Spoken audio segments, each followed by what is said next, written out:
I get up and move around, and like when I came up those steps, I about died. And I didn't get the thing on, but when I did recover a little bit and get it on, I still was at 132. I could get an immediate high heart rate with very little effort.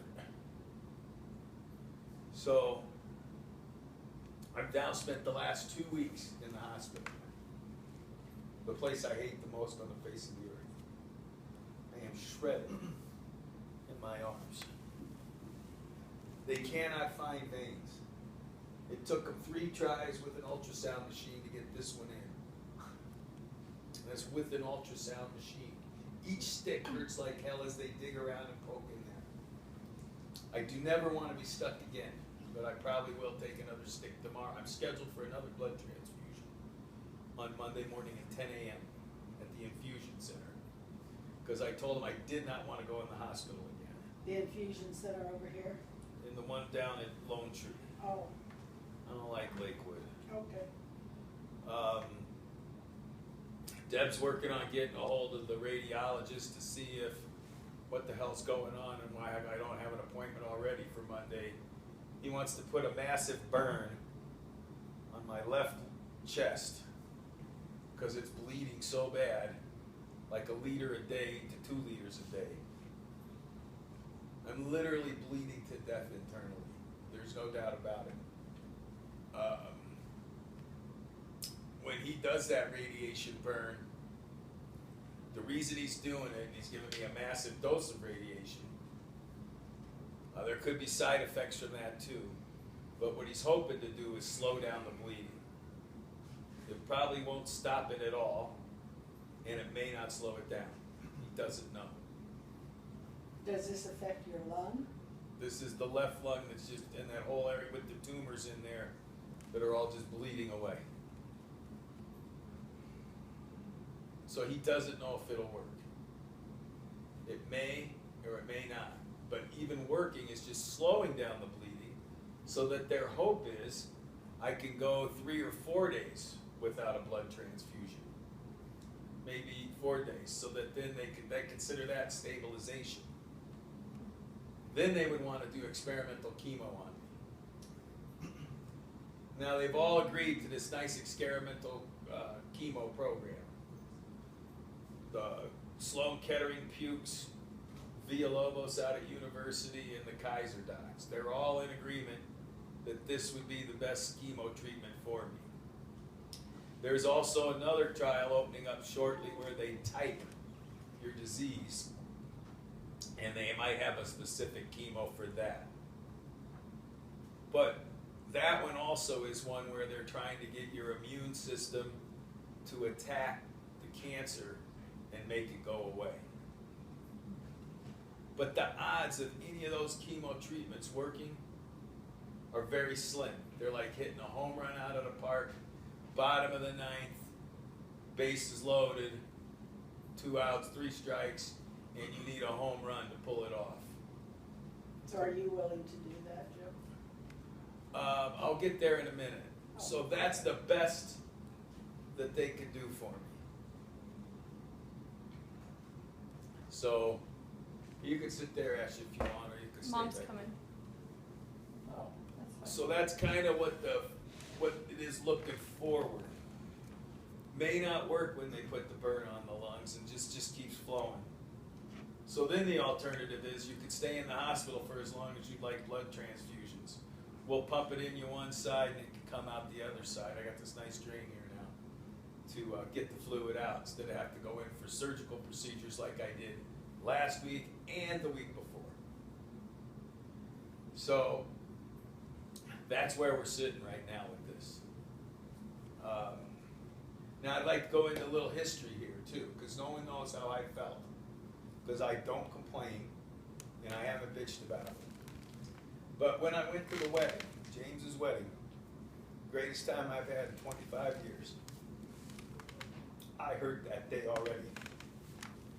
I couldn't breathe that well, and I was already feeling the pressure in there. It was already coming back and filling up. I knew in the month of July if the tumors were growing. I said nothing, except to Deborah. I feel the pressure. Every now and again, you may have heard me just say there's pressure in there. So I knew, before I went and got my results, the week after that beautiful day, I knew what the answer was going to be.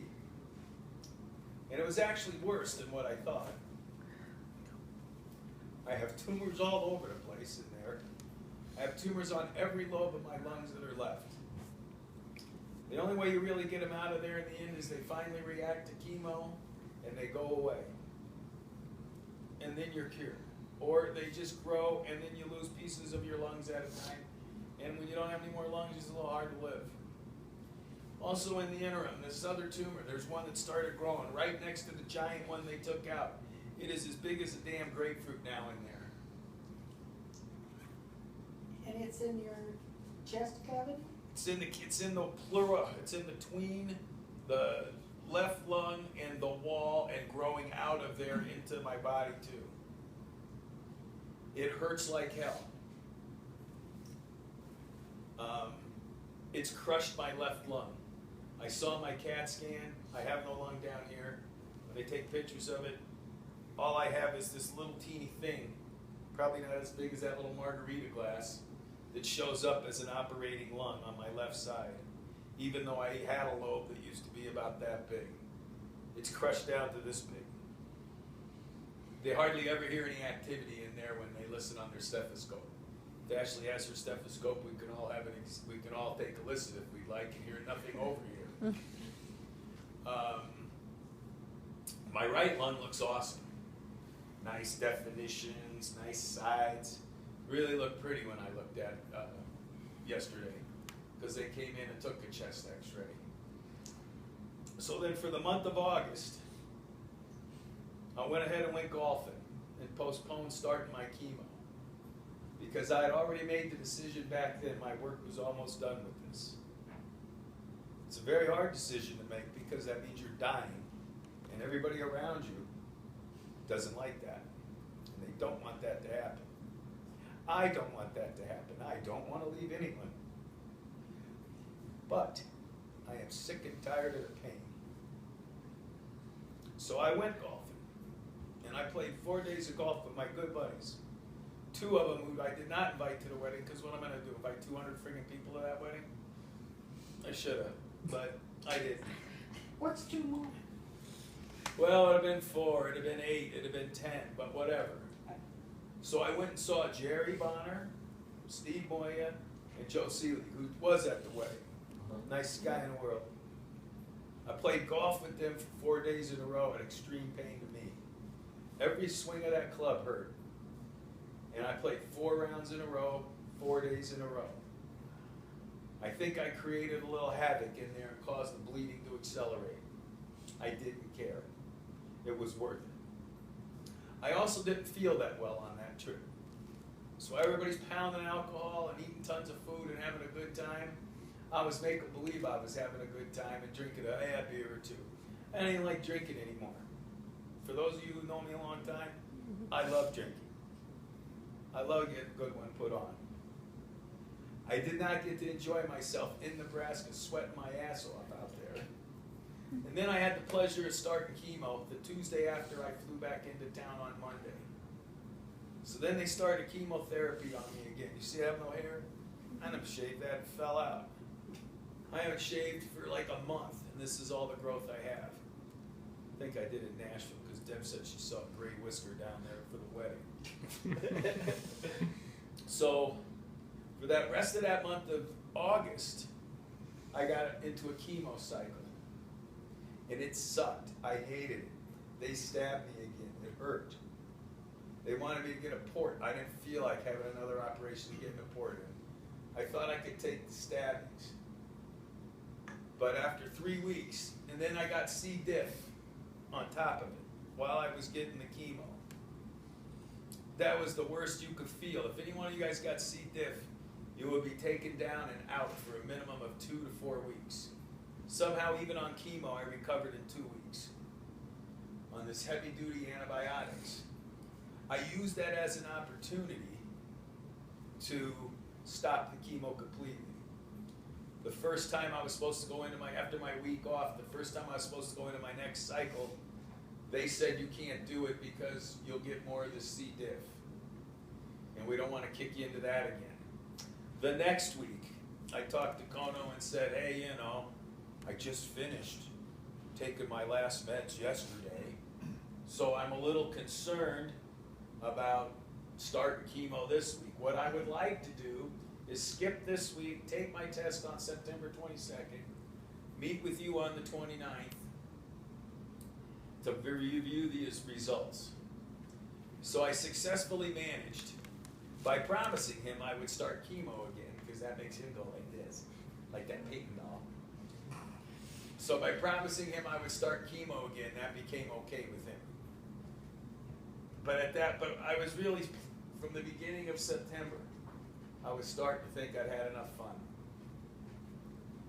So then I took my test and I went to Nashville. And I had a really good time in Nashville with Becky, Marty, Rick, and Karen. And other friends I have in town that were down there for the wedding, and the Weingrads also. It was a really fun time. Not near as fun as your guys' wedding, because, you know, it was just Weingrad kids. I don't really give a shit. I didn't have half the pleasure, quarter, an eighth, anything, that much of the pleasure that I had on your guys' wedding. So thank you for such a great wedding. Sammy and Leanne had that kind of fun that day, because it was their kid. I danced on Saturday night. Not real fast, because I didn't have a lot of wind, but I was able to dance on Saturday night. I had to take some breaks, and but I didn't feel good that day. I didn't feel that great the day before, on Friday, but miraculously on Thursday, I felt good that whole day. I walked all over the city of Nashville. I have a witness right here. Up hills, down hills, in and out of bars. We went to 100 bars that day, listening to the poor proletariat musician get paid on tips only and abused. I've never seen such an abusive setup in my life. I remember saying to people in Nashville, you know, we just pay our musicians in Denver instead of exploit them. Oh no, they got a chance to make it. Yeah, my ass. But anyway, I was able to walk all over that day and I felt good. We went out that night, as a matter of fact. I came home, took a little nap, we all got dressed, we went out that night late. Seen rock and roll bands, had a great time. But Friday I didn't feel good, Saturday I danced, but I didn't feel good. Sunday I felt like shit. I slept 4 hours in the afternoon while you guys went and enjoyed the city again. And then I rallied. I didn't want to go out and watch the Broncos that night. But I went anyway. And I watched the Broncos, and I watched the solar thing, and I had a great time with my friends again. And there's pictures out there of us looking all happy. But I was miserable that night. Then the next day I woke up and I thought I was going to friggin' die. I couldn't breathe, I hurt like hell. What had happened is the bleeding over time, over the month of September, and over the month of August even. Over August and September, this bleeding that was happening ever so slowly.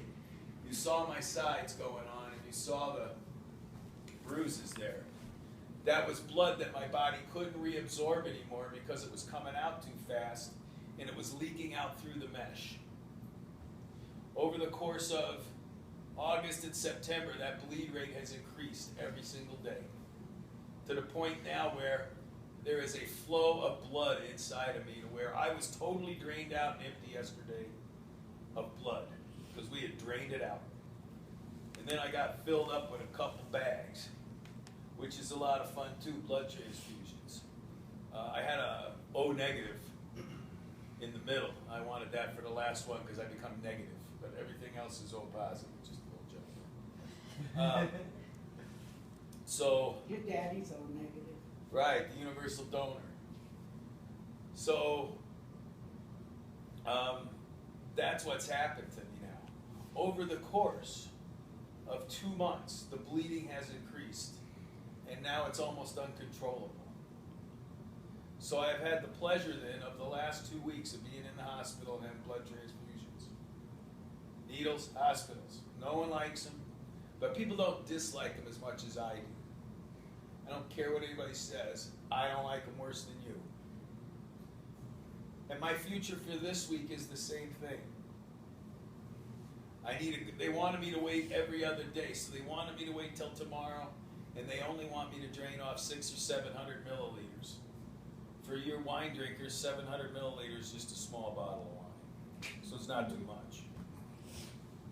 But what's sitting in there right now, I guarantee, is 2 liters of blood, and it hurts like hell, and it's pushing. And I'm in pain right now as I speak. Are you gonna drain all that off? Well, I'm only supposed to drain 600 and see if I can take it, so that's what I'm going to do. I'm supposed to wait till tomorrow. I can't wait. We're going to drain off about 750 milliliters this afternoon, and then we're going to see if I have to drain later tonight if I can't take the pain, or I have to drain again tomorrow. But they only want me draining every other day, and they only want me draining 750 milliliters so that the pressure is contained and pushing on that lung to maybe slow down the blood flow. They also want to try the radiation, which they have no idea if that will work Monday, to slow down the bleeding. Are you up for that? I don't mind the radiation. That's a quick blast. Could have side effects of stomach ache, not being able to eat food, nausea, not being able to sleep. Those are all easy things compared to chemo. If they were to stabilize it enough so that they thought that they could just supplementing now with transfusion, still every few days, then they want to chemo me while they're doing that. So they've scheduled to put a port in me this Friday, so they can start chemo as soon as they can stabilize me. And they have and I'm also scheduled to go into the infusion center on Monday morning at 10 a.m. to get more blood, which means I would have the pleasure then of being stabbed again and getting some blood, probably about 2 liters again, of which would just leak right the hell out and fill up in here again, unless, of course, the radiation slows it down. So that's what it kind of looks like for me going forward. So I have made the decision that I've done. And I really don't want to ever have another needle stuck in my arm or have anything else done to me. Now, I'm still thinking about it. It just depends how miserable I feel over the rest of the weekend. I may go in on Monday morning and do the transfusions and have them burn my lung and see if that makes any difference over the next couple days. If it doesn't, I am definitely done. But I may not even do that because I have already done enough. And I've already suffered enough. And my quality of life is unacceptable by a significant margin for me. So there's a good chance I will do nothing. And by the end of the week, I probably won't even be here. They say I would become anemic, and my blood levels would continue to fall, and I would probably just go to sleep and not wake up. Shouldn't be too painful, the nurses thought. Sure, it's not them. Yes. I can take 10 Ambiens and probably stop my heart one night before bed. Pop in the 10 Ambiens I have left. That would probably stop my heart and take me out that night. I've been getting my car ready for Ashley. I was going to give it to her. So I could put a hose from the tailpipe into my car, turn it on, and go to sleep and die in the fucking thing that I didn't think she wanted. Hey, your truck looks great. Thank you. My truck is all painted. Deb wants my truck. Yeah. Might stay at your house, though.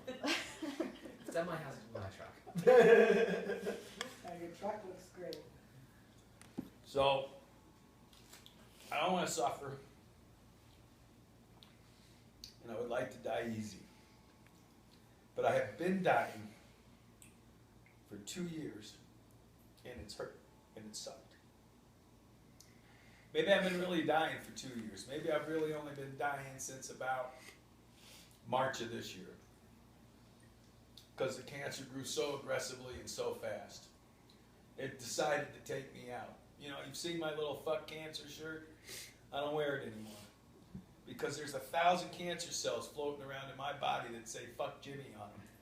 And they're outnumbered in my one shirt and they're winning. So, I can't take it anymore. So I really don't plan to see the end of this Halloween even for sure. I really just wanted to get to my anniversary, call it a good 30, have a dinner, and cash that night would be what my preference would be.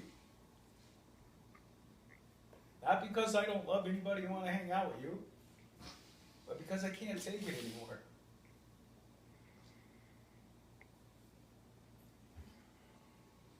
And it's been a total shit show for me. Unfortunately, I am loved, and if I may pat myself on the back, loved by hundreds, known by hundreds. I can't get this phone to stop. I have people coming out of the woodwork from work, people that I trained 10 years ago, telling me how I took them in as a stray, raised them up, and they really love being project managers, and they're the project manager they are today because of me. I get tons of calls like that from people at work. I got Kevin Dabney, who runs the whole damn systems area, sending me encouragement to fight hard, and he's never seen me back down. I'm getting all of that from senior management at Wells. In addition to coworker after coworker reaching out to me. And that's work. That isn't even my friends. Ahmed Abdallah, I spent hours with that kid. He bawled his eyes out yesterday on the phone. It was the second worst call I had yesterday, other than talking to James. Because he doesn't believe I'm dying and he don't want me to. Well, you've left a footprint too. Well, then there's my friends. I've had at least 20 calls for people who want to come see me and hang out just like you guys are tomorrow. I'm like, oh my God, what a shit show. I'm tired, I don't feel good, but, you know, I'll probably have people coming through here like goddamn turnstiles, trying to kick them out every 15, 20. You know, if I let it go, there'd be 100 people sitting around this house tomorrow, commiserating. That's just the immediate friends here in town. We're getting a deluge of people from all over the country that want to fly in. Monday, Tuesday, Wednesday, Thursday, people driving. It's all very nice, it's all very complimentary, it's all overwhelming. So, I can't even keep up with the communication, which makes me feel bad because then I feel like I'm blowing people off. But I gotta quit thinking about everybody else. So, I really kind of wanted you to know the history of this was not a rash decision, and that there was really time to face reality that I'm gonna be dead soon. It's not fair. Doctor said to me yesterday, I did nothing wrong. They don't even know what the hell causes this disease. So, it's a vicious disease. They don't know what to do with it. I've had a couple guys tell me, like this, Sayeda, the radiation guy, you're not to post that either. No. The radiation guy, he said, I don't even think you should bother with the chemo trials, Jim. Chemo don't work with this. It hasn't worked already. So there's one doc that told me the truth. Well, he's a radiation doc. He ain't the chemo doc. Those chemo docs are talking like they got a 25-30% chance. The Villalobos and the Kono.